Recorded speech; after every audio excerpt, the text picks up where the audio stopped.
사흘 뒤 드러날 윤석열의 내공. 다음 주 야권의 대선 시계도 숨가쁘게 돌아갈 것 같습니다. 먼저 28일 다음 주 월요일이죠. 최재형 감사원장이 사퇴할 것으로 그렇게 많은 언론들이 지금 보도하고 있습니다. 29일에는 윤석열 전 총장이 대선 출마를 공식 선언합니다. 그런데 같은 날 국민의힘으로 복당한 홍준표 의원도 대국민 보고회를 갖고 대선 출마를 공식화하는 그런 행사를 갖습니다. 그야말로 다음 주가 대선의 골든위크가 될 것 같은 그런 느낌인데요. 먼저 윤석열 전 검찰총장 사흘 뒤인 29일 대선 출마를 선언하면서 기자들과 일문일답을 진행할 예정입니다. 그동안 말을 아껴왔는데 국민들의 각종 궁금증을 얼마나 풀어줄지 궁금합니다. 먼저 지난 9일 첫 공개 행보 때 발언 들어보겠습니다. 이제 제가 걸어가는 길을 보시면 차차 아시게 되지 않겠나 싶습니다. 우리 국민 여러분들의 또 기대 내지는 또 염려 이런 거 제가 다 경청하고 다 알고 있습니다. 여러분이 좀 지켜봐 주시기를 부탁드립니다.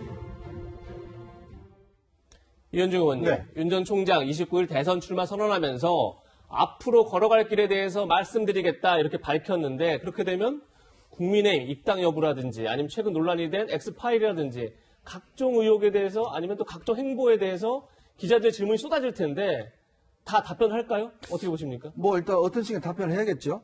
아마 첫 번째로 이제 시험을 보는 거 아니겠습니까? 예. 국민들 앞에 그동안 3월 4일 날 검찰총장을 그만둔 이후에 단발적으로 자신의 어떤 의사는 밝힌 적이 있지만 왜 정치를 할 것인가? 또 어떻게 정치를 할 것인가? 이런 부분에 대한 많은 질문이 있었지만 아직 본인이 여러 가지 준비를 하는 관계상 이 답변을 하지 않았었거든요. 근데 이제는 이제 피해갈 수가 없는 상황이죠. 네. 아마 이제는 대권 출마를 선언하기 때문에 많은 국민들이 가지고 있는 어떤 이 질문에 대한 답변들을 이제 1차적으로 해야 될 것이고요. 예. 또 특히 이제 최근에 엑스파일 문제라든지 이동훈 전 대변인 사퇴라든지 저는 1차 위기는 왔다고 봅니다.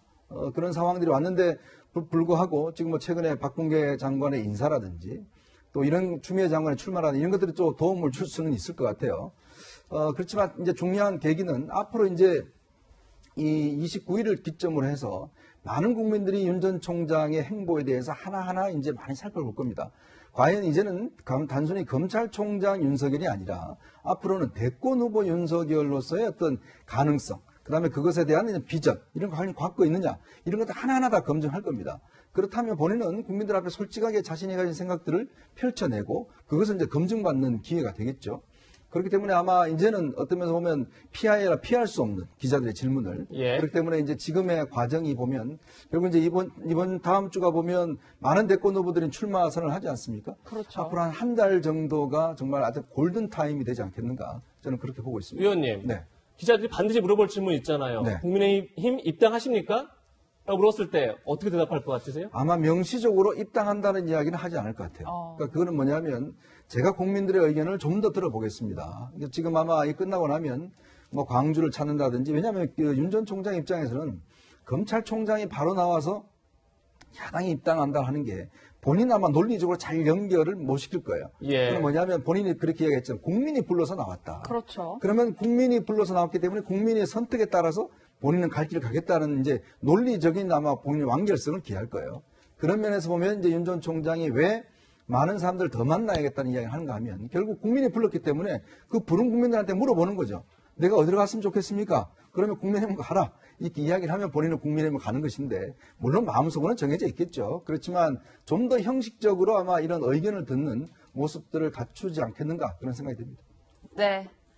윤봉길 의사의 장손녀인 국민의힘 초선 윤주경 의원도 윤석열 전 검찰총장의 대선 출마 선언식에 참석하기로 했다는데요. 윤주경 의원은 지난해 국회에서 윤봉길 의사가 두 아들에게 보낸 편지를 읽기도 했습니다. 함께 들어보시겠습니다. 너희도 만일 피가 있고 뼈가 있다면 반드시 조선을 위해 용감한 투사가 되어라. 태극의 깃발을 높이 드날리고 나의 빈 무덤에 찾아와 한 잔 술을 부어놓으라. 그리고 너희들은 압이 없음을 슬퍼하지 마라. 네, 변호사님. 윤 전 총장의 대선 선언 장소도 굉장히 의미가 있다고 하더라고요. 네. 지금 윤 전 총장이 대선 선언 장소를 윤봉길 의사 기념관에서 하기로 하지 않았습니까? 얼마 전에 윤 전 총장이 우당 이회영 선생 기념관 개관식에도 참석을 했습니다. 같은 독립운동가들이시죠. 거기서 이제 했던 말이 한 나라가 어떠한 인물을 기억하느냐에 따라서 그 나라의 존재가 드러난다는 취지의 얘기를 했습니다. 네. 그러니까 애국이라는 어떤 가치를 중심으로 놓고자 하는, 그리고 그게 이 나라의 근본이 돼야 된다는 그런 어떤 윤 전 총장의 생각을 엿볼 수 있고요.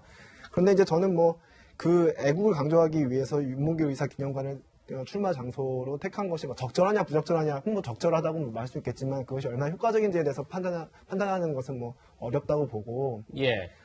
중요한 건 사실 본인이 준비하고 기획하고 국민에게 보이고 싶은 그런 걸 지금 관심을 갖기보다는 사람들이 더 관심 있어 하는 건 출마 선언 이후에 어떠한 행보를 보이고 국민들과 어떠한 소통을 해서 본인의 비전을 보이느냐에 더 관심을 가지고 있습니다. 예. 준비된 모습이 아니라 준비되지 않아도 이미 아주 오래전부터 준비되어 있는 그런 모습을 지금 기대하고 있기 때문에 네. 그런 것 하나하나가 이제 누적이 돼서 방금 이현정 의원님 말씀하셨듯이 앞으로 한 달 동안 국민들이 이제 윤 전 총장 어떻게 평가하는지 그 평가가 달라질 것 같습니다. 네. 네, 탈당한 뒤 1년 3개월 만에 국민의힘으로 복당한 홍준표 의원. 홍 의원도 29일 대국민 보고회를 열고 대선 행보를 본격화할 예정인데요. 홍 의원은 복당하자마자 견제구를 날렸습니다. 누굴 향한 견제구인지 직접 들어보시죠. 여기 집안에 계모가 들어와가지고 마다들을 쫓아냈다. 이유도 없이. 근데 그 기간이 좀 오래 걸렸다. 국민들은 신상품을 주로 찾죠. 배송이 되면 집에서 다 훑어보고 직접 보고 흠집이 있으면 이건 흠이서 안 되겠다. 그럼 반품을 하는 거예요. 이제 마다들이 그러시니까 예. 집안 어른들 걱정이 많죠. 뭐 인간적인 매력을 일 수도 있는데 조금 예. 과도하니까 주로 이제 총기 난사식 그냥 공격을 하니까.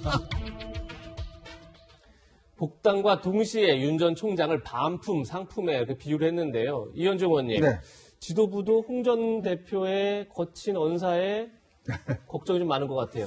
근데 이제 홍 전 대표가 맏아들론을 이야기를 하셨는데요. 예. 집안의 맏아들이 동생들을 잘 품으면 그 집이 흥합니다. 그리고 동생들이 이제 처음 들어오는 동생인데 예. 벌써부터 그 동생이 흠이 있다라고 이야기를 하면 과연 그 집안이 잘 될까요? 과연 맏아들로서 어떤 존경받을 수 있을까요? 또 그리고 이 홈쇼핑에서 제품이 오면 신상품이잖아요. 신상품이 물론 반품될 수도 있지만 좋으면 옆 사람한테 권장합니다. 이 상품 사보시라고. 네. 근데 홍준표 전 대표는 신상품은 아니시죠. 자, 그러니까 저는 이게 홍 전 대표가 지금 새롭게 당에 이제 나갔다가 들어오셨지 않습니까? 그렇다면 예전과 좀 다른 모습을 좀 보여주시는 게 저는 대권 후보로서 본인이 할 일이라 생각이 드는데, 그렇다면 예전의 홍준표와, 즉 지난 대선에 출마했던 홍준표와 지금의 이 새로 들어온 홍준표, 국민들은 어떤 차별성을 느낄까라는 저는 생각이 들어요. 그러면 이제 좀 더 홍준표 전 대표가 좀 더 성숙하고 좀 더 사람을 품어내고 그리고 대권 후보로서 좀 더 여유를 가진 이제 그런 모습을 기대하지 않겠습니까? 그렇다면 많은 새롭게 지금 장이 달라졌죠. 야권에 지금 정권 교체 가능성이 커졌지 않습니까? 대선 후보 1등 하는 후보도 지금 나오고 있는 상황 아니겠습니까? 그리고 또 새로운 사람들이 들어오려고 하고 있지 않습니까?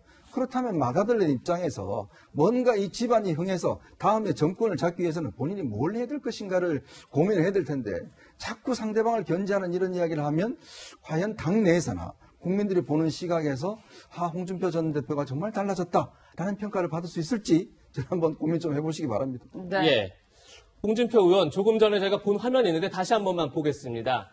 홍준표 의원은 정치판에 등판하기도 전부터 20가지에 달하는 의혹이 있다. 윤석열 전 총장을 겨냥한 말이겠죠. 나오는 자체가 문제다. 이렇게 지적하면서 나라 통치에서 검찰 수사는 1%도 안 된다. 이렇게 밝혔는데 유재 변호사님. 예. 결국 홍준표 의원은 본인이 윤석열 전 총장보다 비교 우위에 있는 것 중에 일단 국정에 대한 정치를 이제 본인이 오래 하면서 국정에 대한 어떤 이해도가 확실히 윤석열 전 총장보다 높다. 이런 점이 하나 있는 것 같고 본인은 의혹면에서 도덕성 면에서 깨끗하다. 이렇게 두 가지를 어떻게 비교 우위로 보고 있는 것 같은데 네. 그 점 어떻게 보십니까?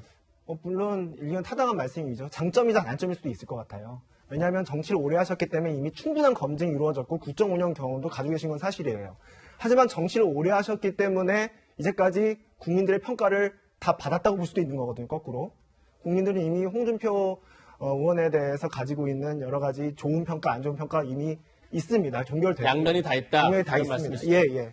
그리고 최근에 또 흐름을 보면, 여론의 흐름을 보면, 뭐, 이준석 대표라든가, 아니면 윤석열 총장이라든가, 아니면 최재형 감사원장이라든가, 이런 기존의 의정 경험이 없는 그런 정치권 밖에 있는 인물에 대한 수요가 굉장히 높습니다. 이제 그런 어떤 여론의 흐름을 고려했을 때 홍준표 의원께서 말씀하신 본인의 장점이 과연 장점으로만 작용할지는 좀 의문입니다. 네. 이런 가운데 이준석 국민의힘 대표는 어제 봉하마을을 찾아 노무현 전 대통령 묘소에 참배했는데요. 홍준표 전 대표가 윤석열 전 총장을 공격하자 아마추어적 공격이다 이렇게 비판한 이준석 대표는 어제 이런 이야기도 했습니다. 들어보시겠습니다.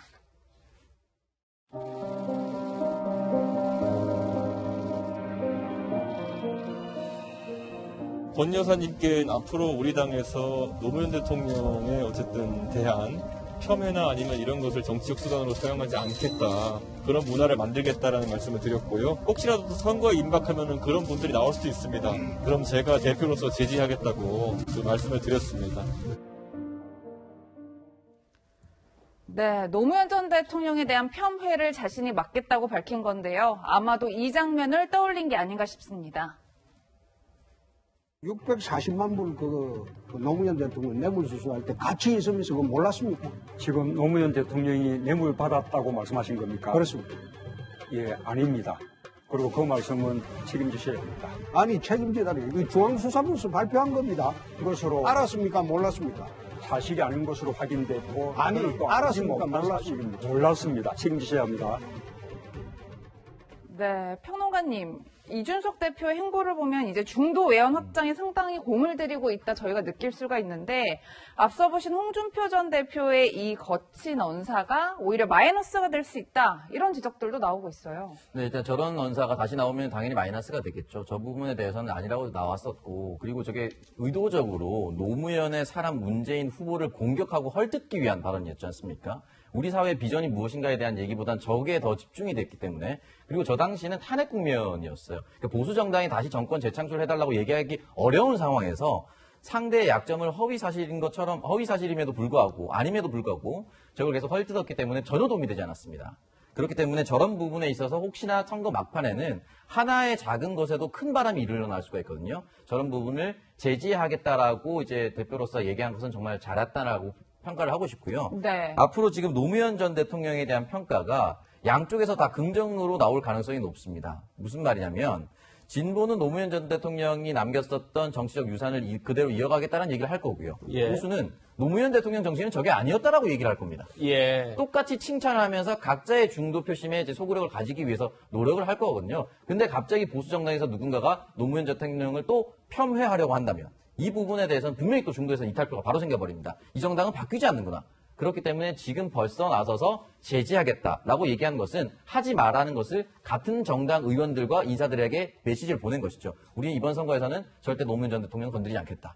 이 얘기를 선언적으로 한 것이기 때문에 앞으로 효과적으로 제어가 되지 않을까라는 생각이 들고 네. 그리고 새누리당 당시에 김무성 대표가 또 봉하마을 찾은 적이 있었어요. 예. 그때는 이제 노무현 전 대통령의 아들이었던 노건호 씨가 굉장히 분노하면서 어떻게 이 자리에 올 수 있는가라고 이제 일갈을 했었는데 이준석 대표는 그런 것이 없습니다. 네. 그렇기 때문에 저 발언을 했을 때도 훨씬 더 다른 사람들에게 동의를 구하기가 쉬울 거라고 저는 보고요. 일단은 국민들이 일단 노무현 전 대통령이 잘하고 못하고 이런 부분을 잘 판단하고 계십니다. 그렇기 때문에 억지 춘향식으로 헐뜯는 것 앞으로는 없을 겁니다.